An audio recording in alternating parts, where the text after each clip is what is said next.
and I fired at everybody, and I laughed and said, ha ha, and then I hung myself. So I guess the moral of this story is don't do drugs. You don't know what you're talking about. This is how I think. This is how I think. All right. What? Stop in the video. Oh my God. Oh, Cody, I love making out with you, but now he's dead. Hey, baby. Look at the mark. And all right, Jeffy. I spent 5 years building your Lego Ferris wheel. I love you. Hello. Hey, Daddy, I'm his cream cheese. How is that possible? I'm gonna take my son, stick it up my ass, and call him macaroni. What? Oh, man, I have nobody to have sex with. Wow, that's really ghetto. What? Hey, kid, you need somebody to cut your nuts off. Asian bitches. Wait, what? Look at the commercial. Hey there, my name is Gabe Sammy, and I gave birth to a school bus. That's Gabe. Have you ever needed a pee in 30 seconds? Have you ever needed a pee right now? Well, just call my wife, and we'll heat and deliver to you within 1 second or less. I ran over my wife. I have no regard for human life. I have pee coursing through my veins. My wife gave birth to a dog, and my dog gave birth to my wife. So just call no one right now, or the dog. Because Gabe, that's a T, and that's a Sammy, and that's a pie. What the? Okay, we need that really bad. We need that.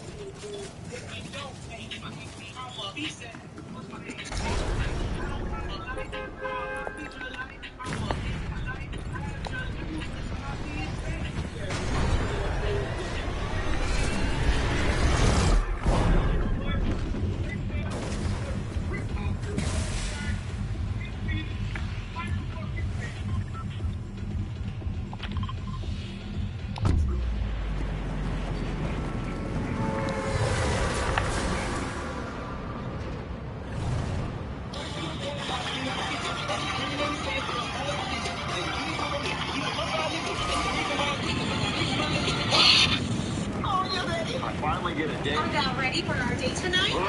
We have a date tonight, Marvin. We can't go. We don't have a babysitter for Jeffy. Oh my gosh, let's go. I'm so excited. Yeah, so go wait in the car. Okay. I can't believe I forgot my date night tonight. So do I go over there and bring Jeffy? Maybe Jeffy's asleep.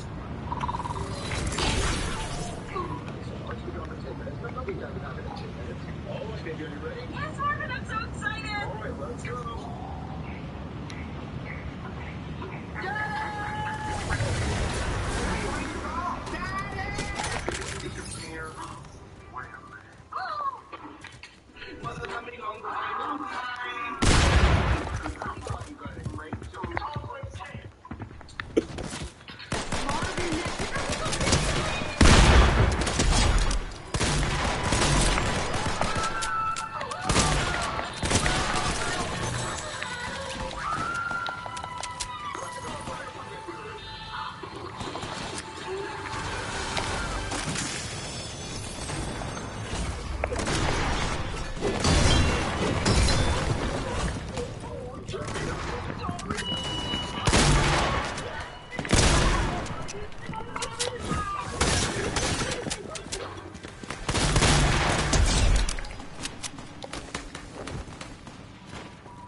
Spring it time.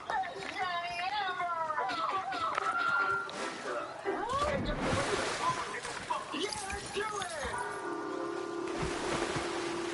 Hey, baby. I heard you wanted my ding dong. Hey, Jeffy, what guy? I'm so scared. Oh, dude, he's such a loser. I know he's such a loser. Yeah. All right, Jeffy. All right, on the count of 3. 3, 2, 1. Hey, what you doing?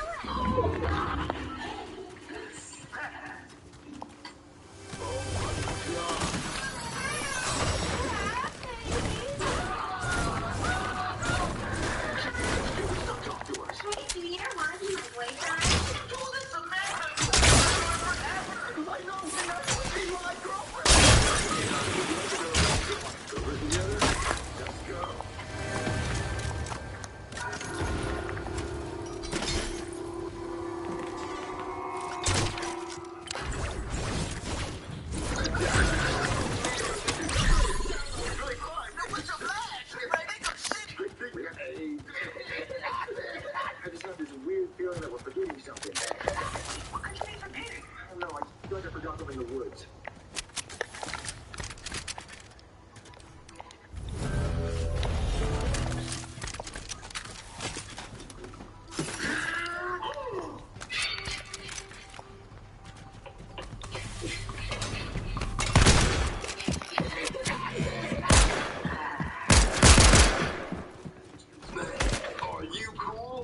Come to the cheese party, experience all new type of cheese.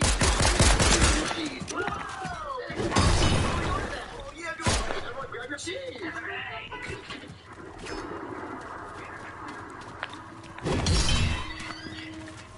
Oh, shit. Something to eat.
Baby, I have brain cancer. So sexy. I'm happy. Hey, Daddy, can I eat my one? No, get back to your room. Okay, Daddy. It's so annoying. Mario, it's really quiet. What's Jeffy doing? He's probably doing drugs. I'm gonna go check on him then. Oh, let me go get him. See ya. Whatever. Jeffy. Freeze, dude. Oh, blood. Oh, my God. And then it's Jeffy Pig. Jeffy's dying. We need to call the doctor right now. Somebody go. Oh, thank God. Jeffy really is dead. He's stupid dead. What do we do? Jeffy's dead. I can't believe Jeffy's dead. I can't believe it. No, Mario, we can call a detective. I'm also a president. He deserves to go to jail for the rest of his life. Somebody call. Yes, unfortunately. The truth is, I can't just simply to know. Alright, you're under arrest.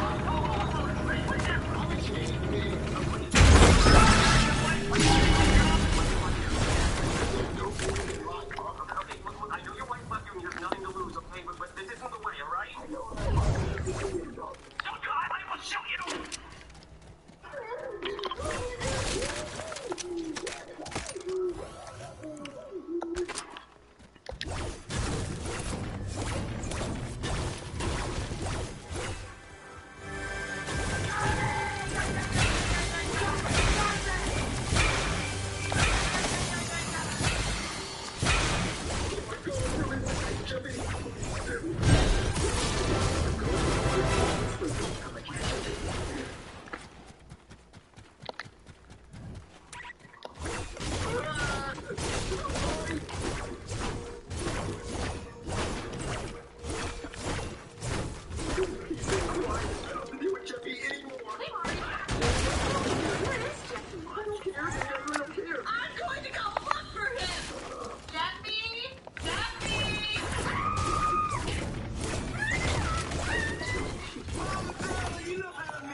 Hopefully he won't find me. Hopefully he won't find me hiding under the bed. Hopefully he won't find me. What the fuck?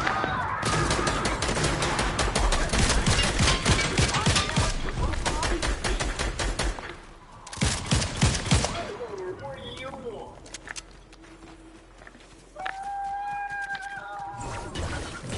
Good night, Jimmy.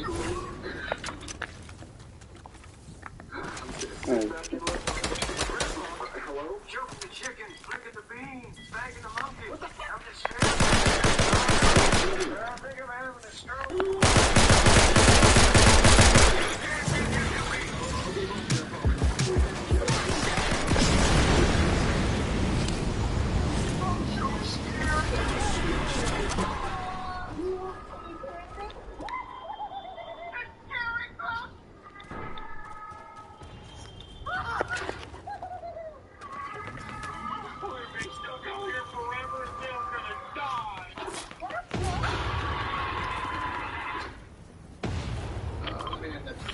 I hope Jack's still asleep.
Out on this. Oh, dude, he's such a loser. I know he's such a loser. Oh, come here, Junior. Oh, God. I can't believe he chose you after all we've been through. Well, Cody. Cody. The rifle Joe Bison took away from her.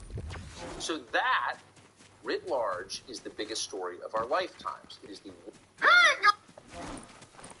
one thing Joe...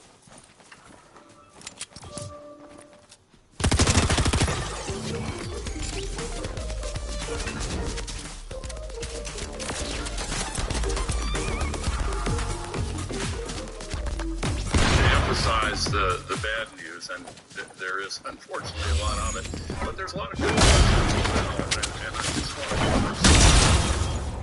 In my country, inflation reduction is primarily a climate.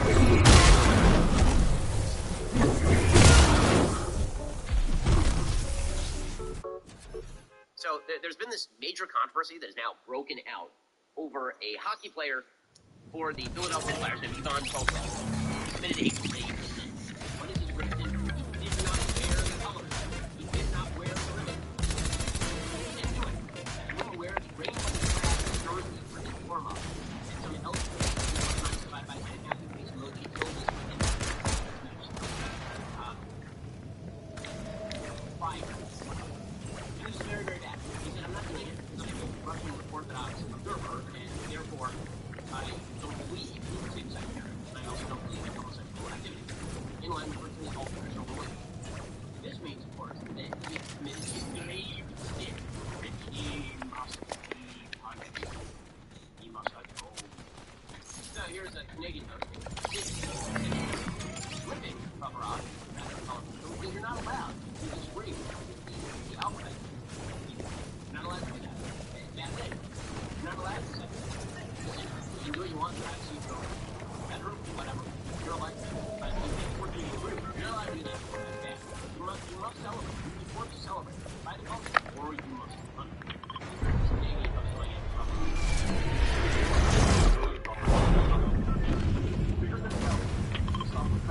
On nights where it's not about that, but it is specific.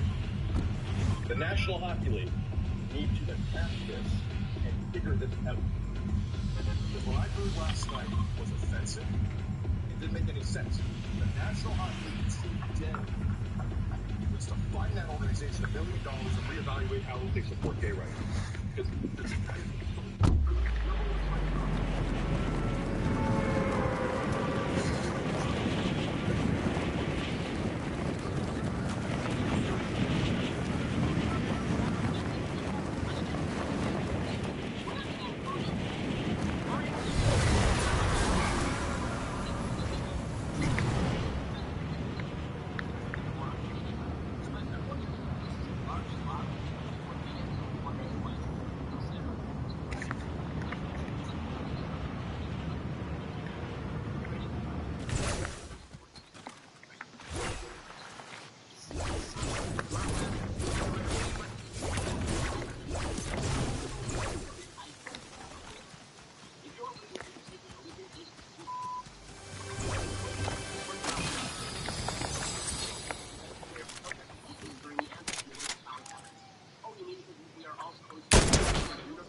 The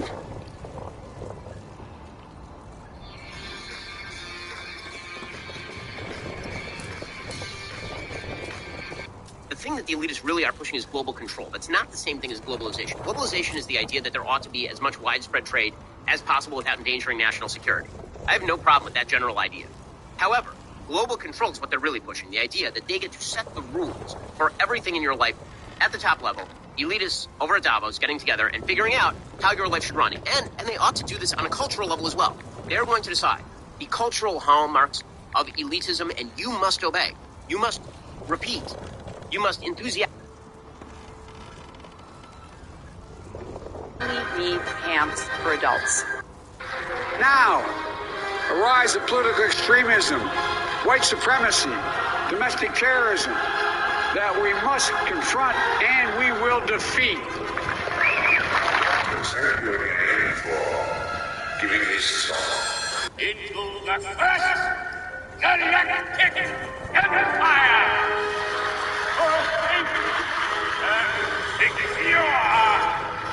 I'm fine. I cancel everything. I went back to my hotel. I started to study my life.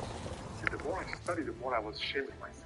When the Chinese government took our BBC colleagues on a rare tour last year, they wanted to show a happy place where Uyghurs and other Muslim minorities are de-radicalized. But people who've been inside paint a very different picture. Punishments included savage beatings, sleep and food deprivation. Police officers took the children away by force. I cannot believe I had this huge platform. Oh my God. The last 10 years, I only focused on one dictatorship. I could have just been talking about so many other, groups who have been persecuted and jailed and waiting for help. So at that moment, I was like, I'm going to try to help. So I called my manager. I was like, I need you to find a concentration camp. The reason I said it was, on the internet you can find all kinds of things. You don't know which one is true or not. It could be fake or, not fake. But he found me one. I sit down with this lady, had this 1 hour conversation. And she was telling me about, of course, sterilization, abortion. She was telling me about the gang raping. She was telling me about the torture methods. She was telling me about the organ harvesting. They didn't just rape. They were barbaric. They had beaten all over my body. At the end of our conversation, I asked her, okay, how can I help? She said, I'm good. I don't need your help. And I was very confused. I'm like, so we just had this 1 hour conversation for no reason? She said, no, I'm in America. I can go wherever I want. I can say or do whatever I want. I can eat whatever I want. But there are 3 million, concentration camp, people in concentration camps are getting tortured and getting raped every day. How those people? So at that moment, I was like, I don't care how much money or business or whatever involves. I'm going to stand up for these innocent people, And that's how it started. Did you know it would cost you money and then your career? Any idea? I mean, all you did was put free Tibet on shoes. Yeah, so here's how I did it, actually. When I was a kid, whenever I watched an NBA game, the first thing I was watching was the shoes. I mean, everyone loves shoes, And I was looking what color they are, what brand, they're comfortable. The next day I was waking up and telling my dad, please buy those shoes for me. So everyone loves shoes. What I really cared about is educate the youth. I feel like that's where we're going to have the real change, I hope. And that's what I'm hoping. So I reached out to these artists around the world who's been persecuted or who's been tortured, whatever, by their government. And we come up with this idea. We're going to put all the struggles in shoes, and we're going to go out there and play basketball. There's no rule against it. 3 years ago, through an NBA bubble, all the players was put in, Black Lives Matter, I Can't Breathe, Taylor. The NBA was encouraging. Yes, exactly. So I just put free Tibet with non-slavery shoes. That was the thing for me, non-slavery shoes. It was Celtics against the Knicks. The Knicks opened at night at Madison Square Garden on ESPN. So it was like one of the most watched games on television. So I put the shoes on. I went out there. I started warming up. And all my teammates were looking at my shoes like, these are weird looking shoes. A minute before the game, 2 gentlemen came from the Celtics. And they were working for me. They said, who take those shoes? Then I get in trouble. I'm like, what are you talking about? He said, your shoes are getting international, it was from China. You have to get those up. This was only 10 minutes later, 20 minutes later. How are they getting attention international? Well, I tweeted about it too. But it was so much attention.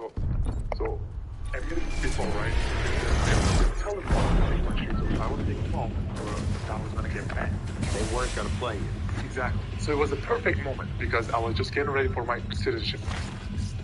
So I was like, okay. At that moment, I closed my eyes. I was like, okay, there are 27 amendments. My first amendment, freedom of speech. I'm like, no, I'm not taking it off. Because it's literally freedom of speech. So I was like, go tell your boss that I'm not taking it off. So that happened. I played 0. At halftime, I went back to my locker room. I had thousands of notifications on my phone. I clicked on the one that my manager did. And every time game was banned in Chinese television. It literally took them 24 minutes to ban every television.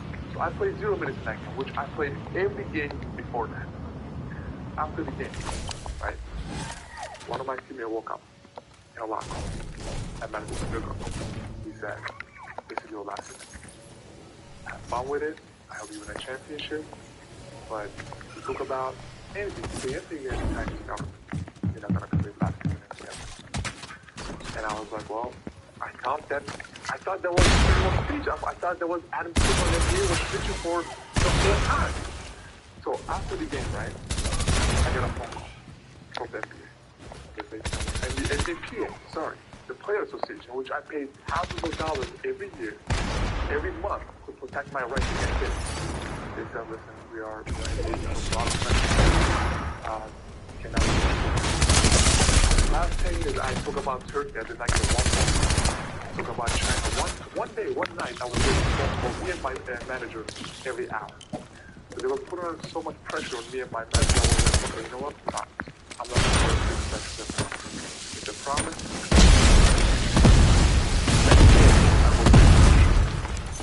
They called me after the game. They said, quiet. And to clarify, the Uyghurs, Muslim group that's being oppressed. Exactly. Most. So they told me you're lying. I have a trust in the game. I was like, I did not lie. I did my conversation with you guys. So after the game, I got another phone call from a guy named Delmore. You know, not a joke. He's so my first time, I was something about Hong Kong. Huge amount for him. And he was really good on it. Just to stand with Hong Kong at a time when Hong Kong was so he told me that they made me apologize. You don't take this down. You don't back down. You don't apologize. You do what you do. I was like, oh my God. This is just crazy. They fired him. Well, you were good. Not educated about the situation. So you got a job. He said, don't back down. Keep doing what you're doing because someone had to expose this promise. So I was like, you know what? Let's just go all the way there. The next topic was Nike, play labor. And after that, every game was about something else. Taiwan, we went to like Ukraine and Russia and we did Venezuela and Cuba and Iran. So it became like a moment. I think the NBA is wrong, but I'll take their side. They could say, look, we're making millions from China. This is a really important market, and we do good things with that market. We have charity. We're paying more than 1,000 people. Scholarships, recreation centers, vaccination sites, carbon offsets. Okay. We need this money. We're helping people. Your biggest, sponsor is Nike. One of the most radical company in the world. You know, when you look at Nike, Nike stands with Black Lives Matter, Asian hate, Latino community, LGBTQ community in America. When you go outside of America, like China, you play labor. You're signed with this company, one. And two, while you are dribbling the basketball on the other side of the world, people are literally losing their loved ones, losing their lives, and losing their homes. It puts so much pressure on the government, on the companies to actually take some action. And the hypocrisy side is the one that hurts me. When it comes to problems that happen in America, they're the first organization that says this is wrong, this this is what should happen, blah, blah, blah, right? That unbroken chain of advocacy undertaken by players. I'm like, okay, it's your platform. I'm not against it. This is your free speech. But then people is people, human is human, you know? That's why no one could really stand against what I was saying, because I never talk about politics. It's pure human rights. No one can stand against it. I was talking about the people in Hong Kong, Tibet, Uyghurs, and I was talking about some other human rights violations, too, they're really family. So you cannot be against it. But they were against. I had a 30-minute conversation with Adam Silver. He was talking to me like a robot.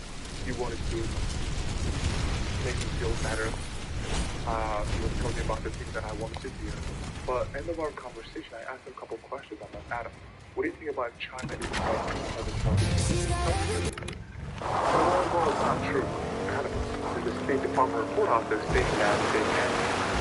And he's like, well, I need to look into it. He's either a liar or a bad commissioner. People like him. He's one of the rare commissioners who's popular.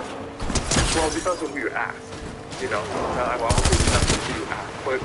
But when it comes to China, now the whole world knows that they're overbound money, business, and they have no morals, no values, and no principles. I would think the commissioner could reason. You know, they've cut us off now. We're losing this money. We really need them. But they need us too. They want American basketball. Exactly. And if we held our ground, they would cave. More people watch NBA games in China last year than American population. Over 450 million people watched them. So you really find in their I don't really think that China's gonna ban every NBA game or the whole season on Chinese television. So they just Adam Silver just fired the debate, I believe. If he had a spine, he would be sending the whole world a message that speech should be free. Look what happened after the Peng Shuai, the tennis player. And she came out and said one of these Chinese officials, I guess, harassed her. She went out there in public and spoke about it. And she was missing for 2 weeks. And Women's Tennis Association came out and said, we stand with our player. We don't care how much money we lose, but we stand with our player. And the whole world was like, wow, this is what we are expecting from every organization. What kills me is how can a Chinese dictatorship can pretty much control 100% made American company and fire an American citizen from that company. That just blows my mind. And the fear is real because it was the perfect moment because I thought about these problems right before the Beijing Olympics. So I try to reach out to not people from the NBA, not just my teammates, but other organizations, other companies. I even try to reach out to Olympics. They're like, listen, I was like, do not be part of the propaganda. You are not going there to compete. You're going there to literally become the part of the propaganda. And even my teammates, I was like, listen, man, I know you make a lot of money, but I'd like to stand with you. Did any teammates stand with you? So, privately, they said, listen, we love you. Keep doing what you're doing. I think what you're doing is so inspirational. You know, we support you, but we just cannot do it out loud. I asked them why. They said, well, we have contracts, we have shoe deals, we have endorsement deals, and we want to get another contract. I asked them one simple question. I was like, put yourself in their shoes. If your mother, if your sister, if your daughter was in those concentration camps, getting tortured and gang raped every day, would you still take money and business over moral values and principles? They usually turn around and leave. They don't answer when I say that. Are you still friends with any of these people? I am, but they're not. Because right after I got released, I played 11 years in 5 different years. I had hundreds of people who worked at, this front office. Not one of them had messaged me and say, hey man, good luck with your next chapter. Keep doing what you're doing. We had this little group chat, and they messaged the group chat and say, it wasn't just me that got traded to Houston Rockets. It was a couple of the players with my team. So they said, good luck, guys. That's it. I try to message them, DMing them. I try to even call on them. Not one single answer. The reason is they don't want me to mention their name when I'm doing an interview like this, which I would never do without the permission. I just hope that they can see what's going on. If someone in China looks you up on the internet, it says no pages found. Have you ever watched a movie called Harry Potter? Yeah. So, like the guy who should not be named, it was literally me in China. Whoever, tried to research me, whoever tried to, look me up, my stats or my games, there was no pages we found. And I left. I was like, well, this actually clears my case. That clearly, it shows the censorship, it shows the dictatorship, and it shows that, because I call Xi Jinping the Winnie the Pooh. I don't know if you know that, I'm sure everybody knows about, he looks like Winnie a little like Winnie the Pooh, yeah. And you can't take that. And then the whole cartoon in China, so if you're in China, try to watch that cartoon, you're not allowed to watch it. You cannot watch it because it's banned.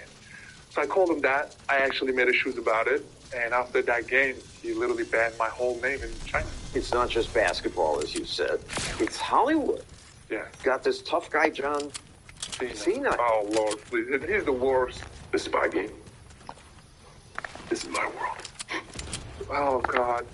When I watched his interview, Chinese, read that he was apologizing from the Chinese government just because of he called Taiwan a country. 我很抱歉，对我的错误，对不起，我很抱歉。I lost all the respect for him in the world because I was actually he was growing up. He was the one guy that I actually, looked up to because he was, the movies, one of the best wrestlers out there. He had a really good character. I even have a picture with him out there because the WWE came to Madison Square Garden while I was with the Knicks. So, they were giving him a tour of Madison Square Garden, so they came to my locker. We took a picture, we had a conversation, Undertaker came, some other wrestlers came, so I was a fan of him till that moment. You singled out LeBron James. Why? So when I singled him out, because one of the reporters asked me a question about, what do you think about what Moore said about Hong Kong? He said, well, he was not educated enough, he didn't do his research, he put so much people's, jobs, whatever, on danger, he shouldn't be talking about this. He said something like that. When you're misinformed or you're not educated about something, and I'm just talking about, the tweet itself, you never know the ramifications that can happen. And after hearing that, I was like, wow, so you are really going to stand up for all the stuff that are happening in America. You're going to call yourself a freedom fighter. You're going to call yourself a more than an athlete, human rights activist. I would never shut up about things that's wrong. When they talk about affecting your money and business, you're going to shut up about it. I was like, well, there you go. Let's expose hypocrisy too. So I singled him out because he is the face of Nike and he is the face of NBA. And I say these things, I was like, if you're an athlete, if you're going to put your signature on this paper and sign this multi-whatever $1 million contract with this, company, do some little research. You're not only putting your signature, you put everything on that paper, Now, I don't respect anyone who signed with companies like Nike or companies like Adidas. LeBron James ever communicate with you? So I actually did try to reach out, which he said I never did with many of my names that I say with sponsors. That I did try to work. But no one, he is not going to be able to answer the questions that I'm going to ask or to do the things that I'm going to ask him to do, which he's a billionaire. So what are you worried about? You are the face of the NBA. You're the face of Nike. You're a billionaire. So what are you worried about? A sports reporter for the left-wing magazine The Nation.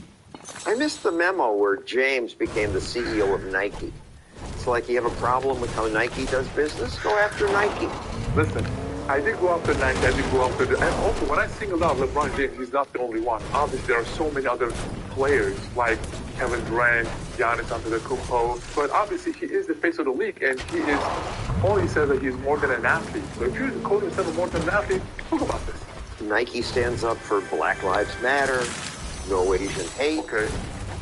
LGBTQ community, they stand with, Latino community, so many things that are happening in America that is not going to cost them any money.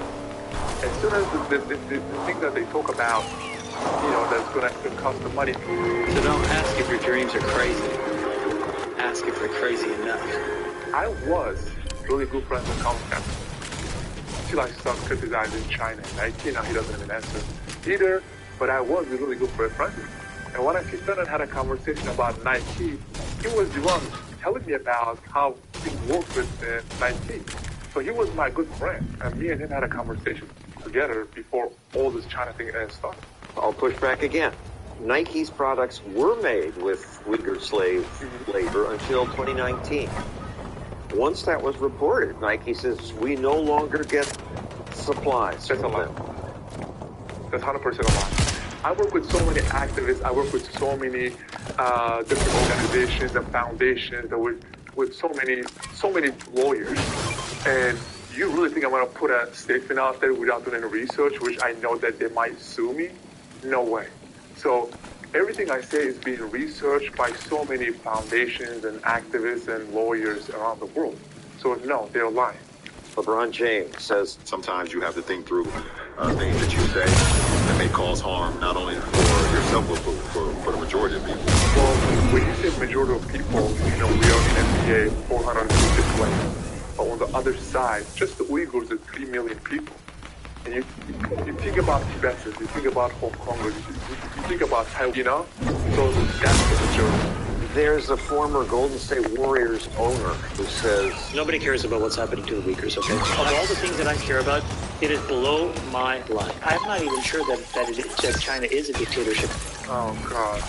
So after I got fired, right, we started to do some more research about NBA and China relationship.